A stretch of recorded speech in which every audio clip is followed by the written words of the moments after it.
বুকে বোটে আমি বহু রাত কাটিয়েছি। দিগন্ত রেখা পর্যন্ত শুধু জল ছাড়া আর কিছুই নেই। নিঃসন্দেহে এই সময়ের অভিজ্ঞতা আমার জীবনকে সমৃদ্ধ করেছে।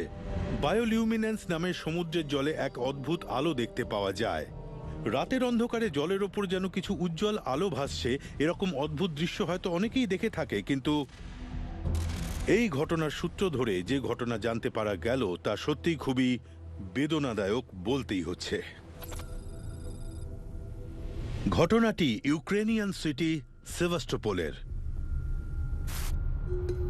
ইউক্রেন সিক্রেট সার্ভিস মেরিন বায়োলজিস্টদের অফিসে অভিযান চালায়। ঘটনার তদন্ত গড়ায় institute of biology of southern seas পর্যন্ত। 4 জন বিজ্ঞানীকে জিজ্ঞাসাবাদ করা হয়, তাদের বাড়িঘরে তল্লাশি চালানো হয়। ওরা এমন কি নিয়ে গবেষণা করছিল যেটা জানার জন্য সরকার তৎপর হয়ে উঠেছিল? এদের 4 জনের কাজের মধ্যে একটা মিল খুঁজে পাওয়া যায়, আর এখানেই উত্তরটা লুকিয়ে ছিল। জানা গেল প্রত্যেকেই বায়োলুমিনেসেন্স নিয়ে পড়াশুনো করেছিলেন।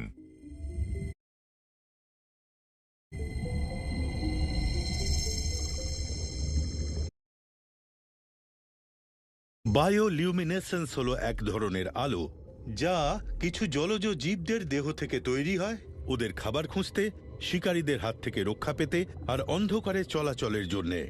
গোপন সংস্থাগুলি কেন বিশেষ করে এই ঘটনা নিয়ে গবেষণা শুরু করলো? সমুদ্রের এই বিস্ময়কর ঘটনাকে ওরা কোন কাজে লাগাতে চেয়েছিল? উত্তর খুঁজতে গিয়ে প্রথম বিশ্বযুদ্ধের সময়কার একটা অখ্যাত ঘটনার কথা জানা গেল। 9ই নভেম্বর 1918। গল্পটা এমন ছিল, British navy vessel HMS Privet Gibraltar প্রণালীতে রাত পাহারায় ছিল। সমুদ্রের এই অংশে অনেক সুরক্ষা বাহিনী ছিল, যাদের কাজ ছিল জার্মান সাবমেরিনগুলো যাতে মেডিটেরানিয়ান পেরিয়ে বেরিয়ে না যেতে পারে তা দেখা। হঠাৎই তারা অন্ধকারে জাহাজের নিচে জলের মধ্যে অদ্ভুত আলো জ্বলতে দেখে। এই আলোর উৎস খুঁজতে গিয়ে দেখা যায় জলের নিচে কোনো চলমান বস্তু আছে। যা উদ্ধার হলো সেটা ওরা কেউ ভাবতে পারেনি। নিরাপত্তা রক্ষীদের তৎপরতায় অবিশ্বাস্যভাবে জার্মান ফ্লিটের সবথেকে মারাত্মক সাবমেরিনের খোঁজ পাওয়া যায়। SMU-34 সেই সময়কার সবচেয়ে সফল সাবমেরিনগুলির মধ্যে একটি ছিল। যুদ্ধের রেকর্ড অনুযায়ী 117টি মিশনে 119টি জাহাজ ডুবিয়েছিল।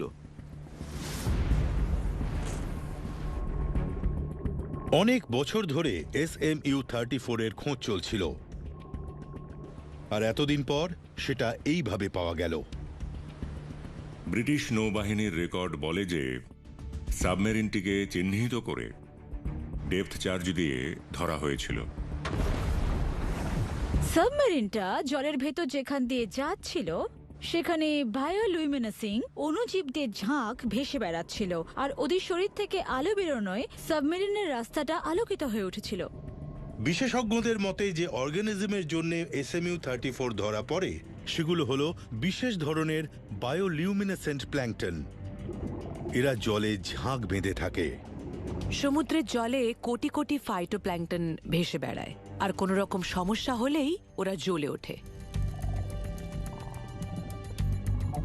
বেশিরভাগ প্ল্যাঙ্কটন খালি চোখে দেখা যায় না, যদি না কোনো কারণে তাদের মধ্যে বিশৃঙ্খলা দেখা দেয়। মাঝরাতে সমুদ্রের মধ্যে হঠাৎ অদ্ভুত আলো ভেসে বেড়াতে দেখলে বুঝতে হবে যে সমুদ্রের নিচে কিছু ভেসে বেড়াচ্ছে। সেই আলোর গতি অনুসরণ করে ডুবোজাহাজের চলাফেরা বোঝা যায়। SMU-34 নৌসেনার হাতে ধরা পড়ে গেল, তার কারণ হলো সেটি এক ঝাঁক বায়োলিউমিনেসেন্ট প্ল্যাঙ্কটনের মধ্যে দিয়ে যাচ্ছিল। ঘটনাটা কাকতালীয়ভাবে ঘটেছিল, স্থান কাল পাত্র একেবারে মিলে গেছে। এখন প্রশ্ন হলো, কেউ কি প্রকৃতির এই অদ্ভুত রহস্যময় ঘটনাকে যুদ্ধের হাতিয়ার হিসেবে ভাবতে পারে? শত্রুপক্ষের সাবমেরিন খুঁজে পেতে ব্যবহার করতে পারে? 85% तक का डिस्काउंट। বিজ্ঞানীরা বায়োলিউমিনেসেন্স নামের এই রহস্যময় সামুদ্রিক ঘটনার অন্ধকার দিকগুলি সম্পর্কে গবেষণা করছেন এটা দেখতে যে গোপনে কেউ এটা ব্যবহার করে যুদ্ধের পরিকল্পনা করছে কিনা। বায়োলুমিনেসেন্সের সাহায্যে সাবমেরিন যাওয়ার পথ জানা যেতে পারে। এইভাবে শত্রুপক্ষের ওপর নজর রাখা যায় বলে সামরিক গবেষণায় বিষয়টি এত গুরুত্ব পেয়েছে। সামরিক বাহিনীকে সবসময় নতুন উন্নত প্রযুক্তির, নতুন যুদ্ধযান বা হাতিয়ার ইত্যাদির খোঁজ রাখতে হয় শত্রুদের বিরুদ্ধে আরো ভালো প্রতিরোধ গড়ে তোলার জন্য। প্রমাণ পাওয়া গেছে যে SMU-34 এর ঘটনাটি প্রকাশ পাওয়ার পর সারা পৃথিবীর নৌসেনা বাহিনীতে বায়োলিউমিনেসেন্ট প্ল্যাঙ্কটন খুবই গুরুত্বপূর্ণ চর্চার বিষয় হয়ে ওঠে।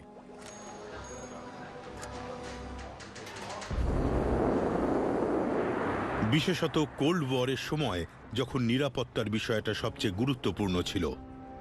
কোল্ড ওয়ার বেশিরভাগটাই হয়েছিল নিউক্লিয়ার সাবমেরিনের সাহায্যে, ফলে আরও উন্নত মানের নিউক্লিয়ার সাবমেরিন